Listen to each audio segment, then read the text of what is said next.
Salam, saudara-saudari yang terkasih di dalam Tuhan. Ada saat-saat dalam hidup ketika segala sesuatu yang kita pegang goyang. Fondasi yang kita anggap kokoh tiba-tiba retak. Karier yang kita bangun bertahun-tahun ambruk dalam sekejap. Kesehatan yang kita jaga dengan disiplin tiba-tiba menyerah. Hubungan yang kita rawat dengan kasih tiba-tiba hancur. Dan kita berdiri di tengah puing-puing kehidupan, bertanya, di mana Tuhan di saat seperti ini? Krisis datang dalam berbagai bentuk, kehilangan orang yang dikasihi, pengkhianatan dari sahabat, kehancuran finansial, pandemi yang mengubah tatanan dunia, atau kekacauan batin yang tak terlihat orang lain. Yang membuatnya berat, bukan hanya masalahnya, tetapi rasa sendirian yang menyertainya. Seolah kita berjalan di lorong gelap tanpa pegangan, tanpa suara, tanpa kepastian. Namun, justru di tengah krisis dan kekacauan itulah, firman Tuhan berbicara paling keras. Ia tidak berjanji menjauhkan kita dari badai, tetapi Ia berjanji berjalan bersama kita di tengah badai. Dalam Yesaya 43 ayat 2, Tuhan berfirman, "Apabila engkau menyeberang melalui air, aku akan menyertai engkau.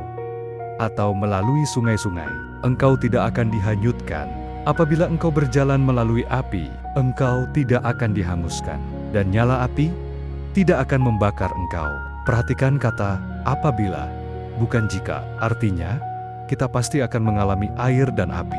Hidup tidak menjanjikan jalan mulus, tapi janjinya adalah, "Aku menyertai engkau." Kata menyertai dalam bahasa Ibrani mengandung makna kehadiran yang aktif, bukan sekadar ada di dekat. Ia hadir untuk menolong, menopang, dan melepaskan. Mazmur 23 ayat 4 yang kita kenal baik berkata, "Sekalipun aku berjalan dalam lembah kekelaman, aku tidak takut bahaya, sebab engkau besertaku."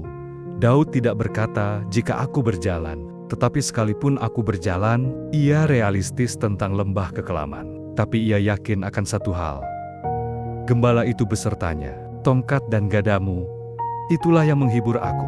Tongkat untuk menuntun, gada untuk melindungi, keduanya adalah alat gembala. Di tangan Tuhan, bahkan hal-hal yang tampak menakutkan bisa menjadi alat penghibur. Salah satu kisah paling mengharukan tentang penyertaan Tuhan di tengah kekacauan adalah kisah Corrie ten Boom yang ditulis dalam bukunya The Hiding Place, Tempat Persembunyian. Corrie adalah seorang wanita Belanda yang keluarganya menyembunyikan orang Yahudi dari kejaran Nazi saat Perang Dunia II.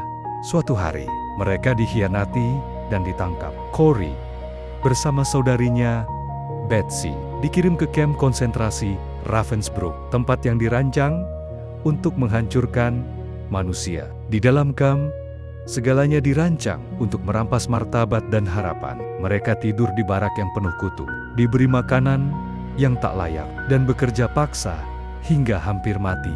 Kekacauan, ketakutan, dan kematian ada di mana-mana. Dari sudut pandang manusia, ini adalah tempat di mana Tuhan seharusnya tidak ada. Tapi justru di sanalah Corrie dan Betsy mengalami penyertaan Tuhan dengan cara yang tak terlupakan. Suatu hari, Betsy berkata kepada Corrie, "Kita harus bersyukur kepada Tuhan untuk segala sesuatu." Bahkan, untuk kutu ini, Corrie terkejut dan menolak. Tapi Betsy bersikeras. Ternyata, para penjaga kamp sangat benci pada kutu, sehingga mereka tidak pernah masuk ke barak tempat Corrie dan Betsy tinggal. Karena itulah, mereka bisa mengadakan ibadah rahasia, membaca Alkitab, dan berdoa bersama para tahanan lain tanpa gangguan. Kutu yang mereka syukuri justru menjadi alat perlindungan dari Tuhan dalam kondisi paling kacau dan tidak manusiawi. Mereka belajar bahwa Tuhan hadir bahkan di tempat-tempat yang kita anggap paling gelap. Betsy, yang tubuhnya semakin lemah, berkata kepada Corrie, "Tidak ada lubang yang begitu dalam, sehingga Tuhan tidak lebih dalam lagi. Ia akan menjangkau kita dimanapun kita berada." Betsy akhirnya meninggal di kamp itu. Tapi sebelum meninggal, ia berbisik kepada Corrie tentang visi yang Tuhan berikan. Mereka akan keluar dari sana, dan setelah perang, mereka akan mendirikan rumah-rumah untuk menyembuhkan jiwa-jiwa yang terluka oleh perang. Bahkan termasuk mantan penjaga kamp. Corrie yang selamat secara ajaib kemudian mewujudkan visi itu. Ia bepergian ke seluruh dunia, berbicara tentang pengampunan dan kasih Tuhan, dan membuka rumah pemulihan di bekas kamp konsentrasi. Dari kisah Kori, kita belajar bahwa penyertaan Tuhan tidak selalu berarti bebas dari masalah. Kori tetap masuk kamp, tetap mengalami penderitaan, tetap kehilangan saudarinya, tapi penyertaan Tuhan berarti ia hadir di dalamnya, memberi kekuatan untuk bertahan, memberi hikmat untuk melihat kebaikan di tengah kekacauan, dan memberi pengharapan yang melampaui kematian. Dalam Ulangan 31 ayat 6, Musa berkata kepada bangsa Israel, "Kuatkan dan teguhkanlah hatimu, janganlah takut dan jangan gemetar karena mereka. Sebab Tuhan, Allahmu, Dialah yang berjalan menyertai engkau. Ia tidak akan membiarkan engkau dan tidak akan meninggalkan engkau." Kata "tidak akan membiarkan" dan "tidak akan meninggalkan" adalah janji ganda yang menegaskan Tuhan tidak akan melepaskan pegangannya. Paulus dalam Roma 8 ayat 38-39 menegaskan hal yang sama. "Sebab aku yakin bahwa baik maut maupun hidup, baik malaikat-malaikat maupun pemerintah, baik yang ada sekarang maupun yang akan datang, atau kuasa-kuasa, baik yang di atas maupun yang di bawah, ataupun sesuatu makhluk lain, tidak akan dapat memisahkan kita dari kasih Allah yang ada dalam Kristus Yesus, Tuhan kita." Perhatikan, Paulus tidak berkata bahwa semua hal buruk itu tidak akan terjadi. Ia berkata bahwa semua hal buruk itu tidak akan memisahkan kita dari kasih Allah.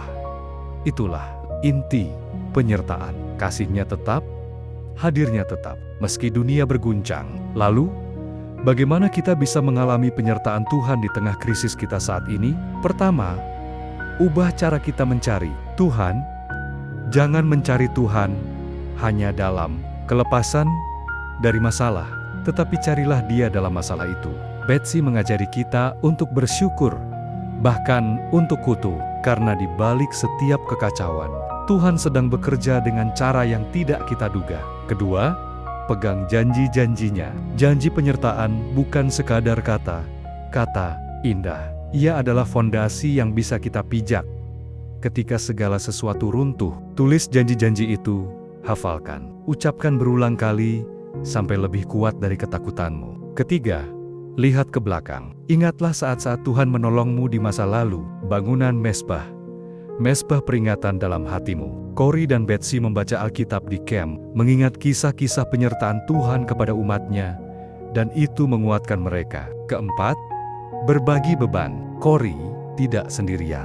Ia punya Betsy. Tuhan sering menyertai kita melalui kehadiran saudara seiman yang berjalan bersama kita.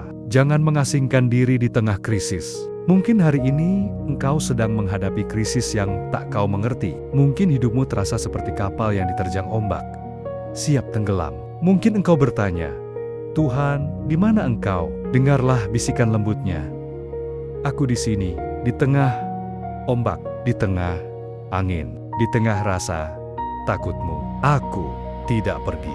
Seperti yang dialami Kori di Ravensbrück. Seperti yang dialami murid di tengah danau ketika badai mengamuk dan Yesus tidur, tapi dia ada di perahu itu. Dia tidak pernah meninggalkan perahu, dan pada waktunya ia akan bangkit dan menghardik angin dan ombak. Atau kadang ia membiarkan badai tetap mengamuk, tetapi ia memberi kita kekuatan untuk tetap berlayar. Karena kita tahu kemana kita pergi, ke pelabuhan damai bersamanya. Damai sejahtera ku tinggalkan bagimu, damai sejahtera ku kuberikan kepadamu, dan apa yang kuberikan tidak seperti yang diberikan oleh dunia kepadamu. Janganlah gelisah dan gentar hatimu. Yohanes 14 ayat 27. Maka, jika hari ini krisis datang, jika kekacauan melanda, ingatlah, kau tidak sendiri. Gembala itu masih memegang tongkat dan gadanya. Ia menuntun, ia melindungi. Badai mungkin tidak reda, tapi tangannya tidak akan lepas. Dan langkah iman untuk percaya di tengah badai dapat kau lanjutkan sekarang dengan satu doa sederhana. Tuhan, aku tidak melihat jalan, tapi aku percaya Engkau besertaku. Amin.